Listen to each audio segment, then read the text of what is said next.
Oh yes, leo kwenye 1 na 2 3 kama sio 4 niko na kijana fulani hivi special, mpambanaji, lakini kubwa zaidi ni kijana ambaye ana ndoto kubwa na dream kubwa ya kuhakikisha kwamba anatimiza ndoto na malengo alionayo. So brother, unaendeleaje? Karibu sana leo kwenye Swahili Family, the story behind us. I hope vijana wengi wataenda kujifunza na kuelewa zaidi uhalisia wa maisha. Kwanza natamani tufahamu wewe ni nani hasa? Mimi najiita Kelzi Fresh. Yes.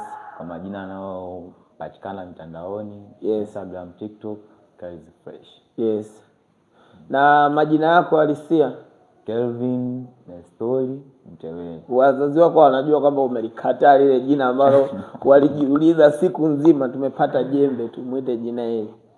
Wanajua. Na jina lipi wanaonekana kulifurahia zaidi, walilokupa wao au ulilojipa wewe? Walonipa wao. Wanalifurahia zaidi. Wanafurahia zaidi walonipa wao. Yes. Wewe unajihusisha na nini hasa?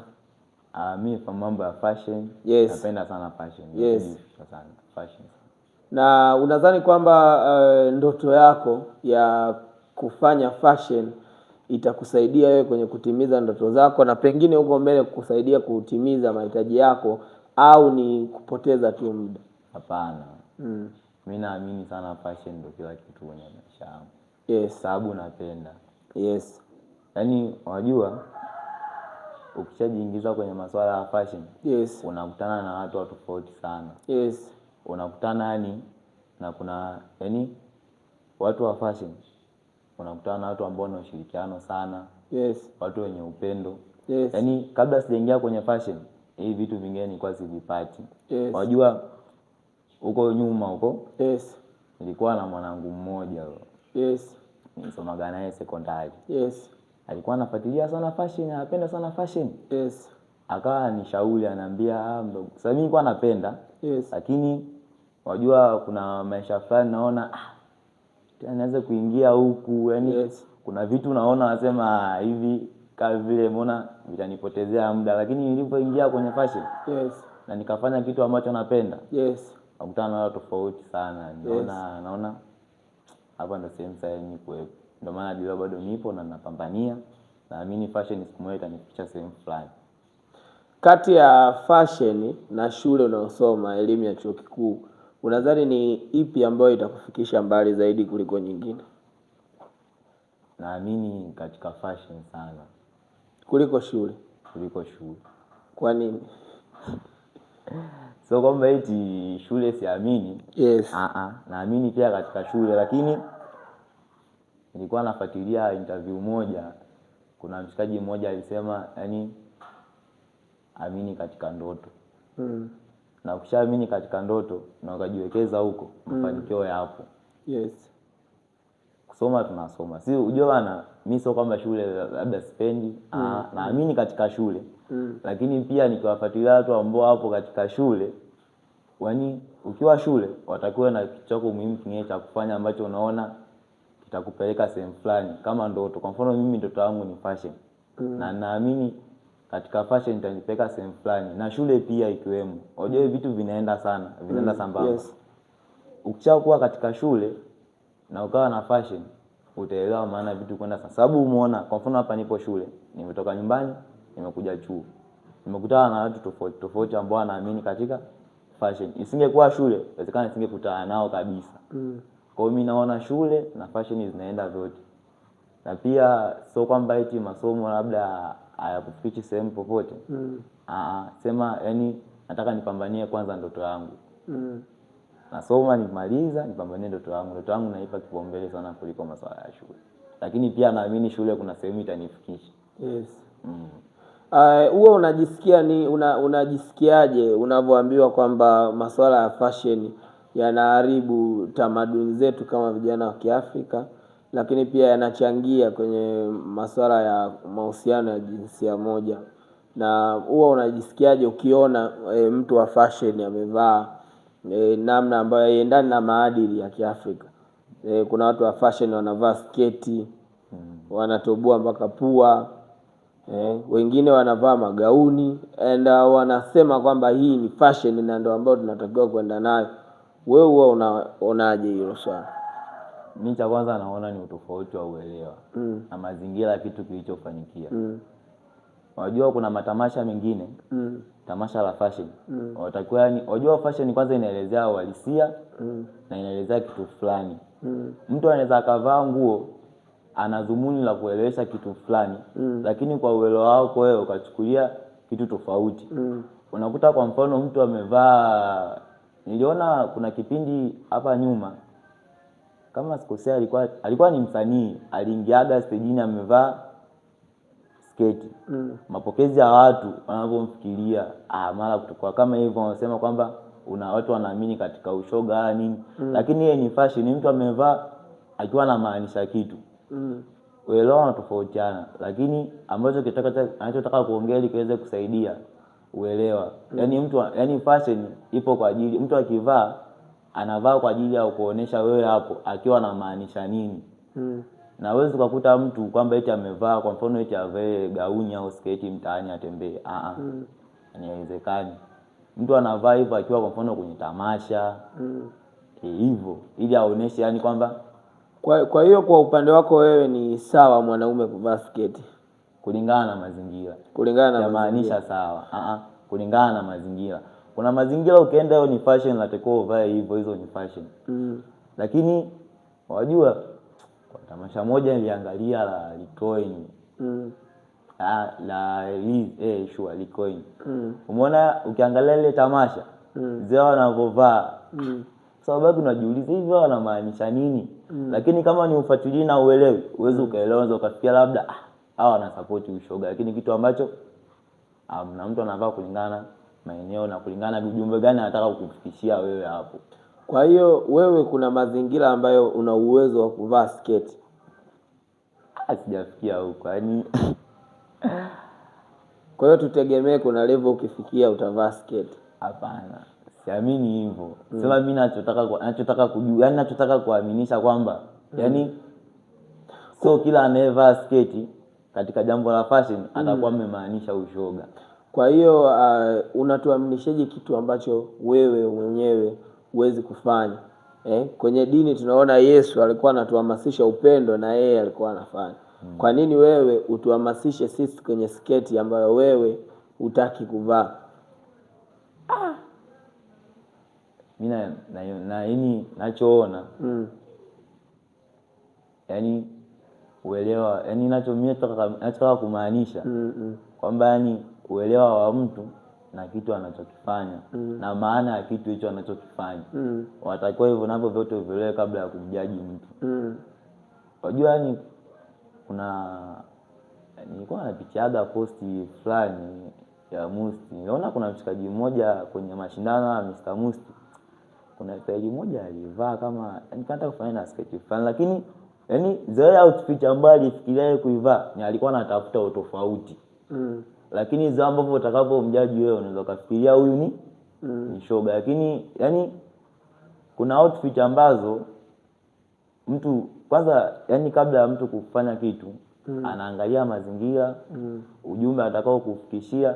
Unajua mtu anaweza kufikiria kwa mfano hivyo ulivyosema watu wa fashion, watu wa fashion ni wauni, mashoga hivyo, lakini ni kitu ambacho hakipo. Mtu anafanya hivyo kuonesha yani mwingine ni ujumbe anaotaka kukufikishia wewe, au anaangalia na zile sehemu ambayo iliyopo. Sasa yani kwa mfano mimi bado sijafikia eti kwamba nivae sketi, sababu sioni ujumbe ambao nitakupa wewe kwamba nifanye mimi nivae sketi. Ndio napenda fashion, lakini kuna fashion ambazo siwezi kuvaa kwa sasa hivi, yani kwa mazingira tuliopo, jamii tuliopo.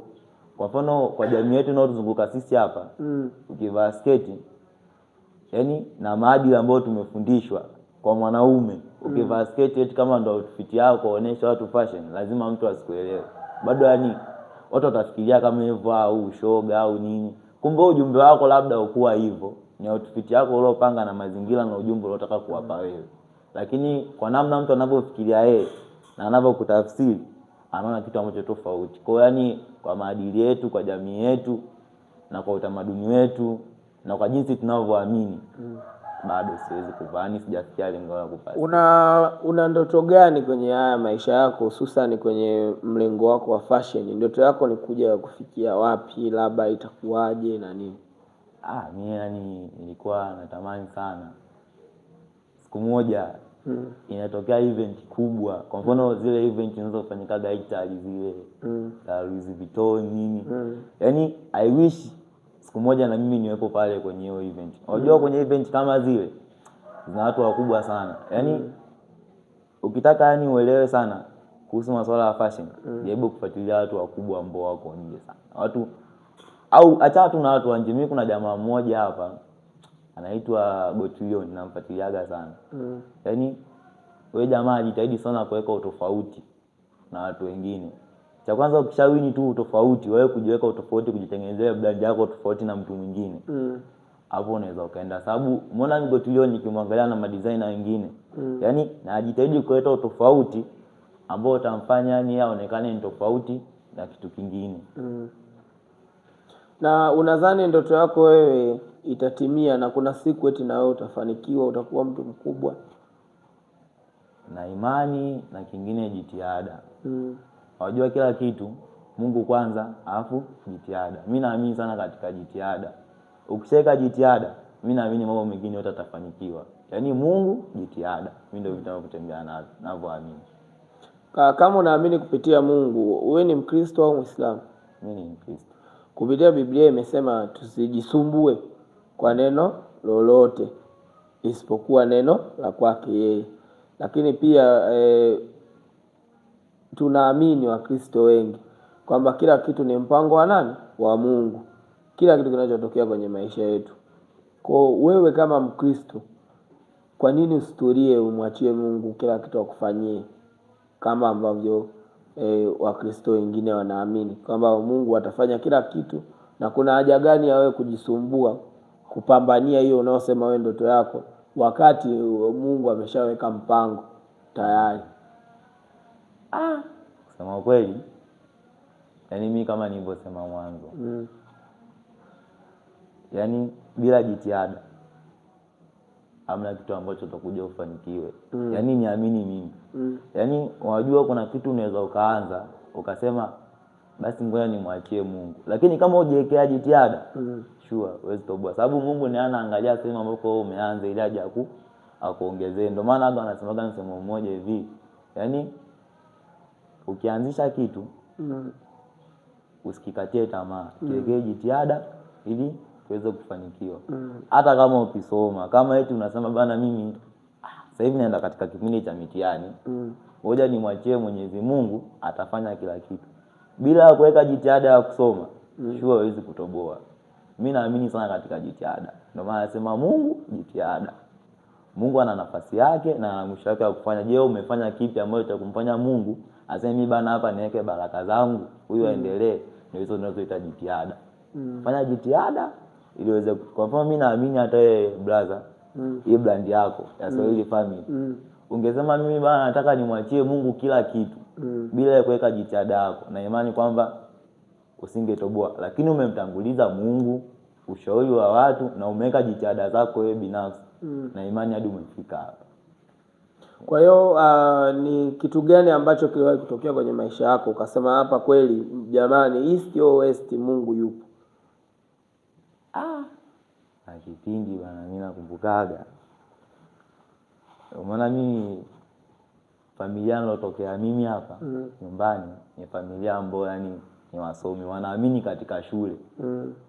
Yani nilikuwaga napata wakati mgumu sana kumwaminisha mzee wangu kwamba bana mimi naamini katika fashion, mambo yangu yanaweza kaenda. Yani ilikaga muda mimi mzee wangu ukivaa suruali zile flare au bwanga, kuangalia sasa hichi ni nini hichi? Alikuwa na msemo wake mmoja, akwambia huu maskini hautakaa siku moja utoboe kwa ajili ya hivi vitu. Kwani nilikuwa napataga wakati mgumu sana kumwaminisha mzangu. Mimi kwa nafikaga muda unanunua zako nguo, unaenda shule ukirudi, wazikuta mzee amezichoma zote moto. Hata hizi nguo gani hizi? Lakini yani unapata, nilikuwa napataga wakati mgumu sana kumwaminisha mzee bana, mbona mimi naamini katika hichi na hichi, hichi kitaenda. Kwa yani mimi kwa sasa hivi angalau namshukuru Mungu, naona kabisa mzee yani ashaanza kuelewa na dunia inavyoenda, mabadiliko. Naona kabisa sema hapa Mungu kidogo kasaidia. Lakini zamani ni kelele, kidogo kelele. Yani alikuwa hataki swala kabisa. Umhusishe hili swala. La kusoma swala la fashion, yani yeye anaamini sana katika shule.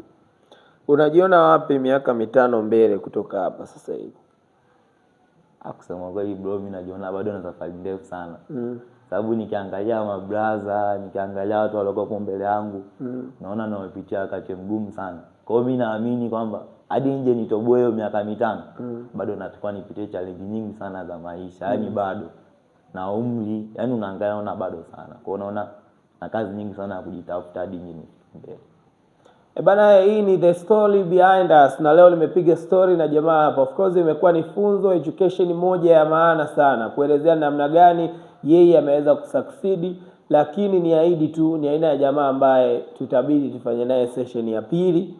Nadhani ni mtu ambaye ana madini sana, ambayo anaweza kaongea na namna ambavyo anajiexplain na kujielezea. So hii ilikuwa ni wakati mzuri sana kuwa na wewe brother. Guys,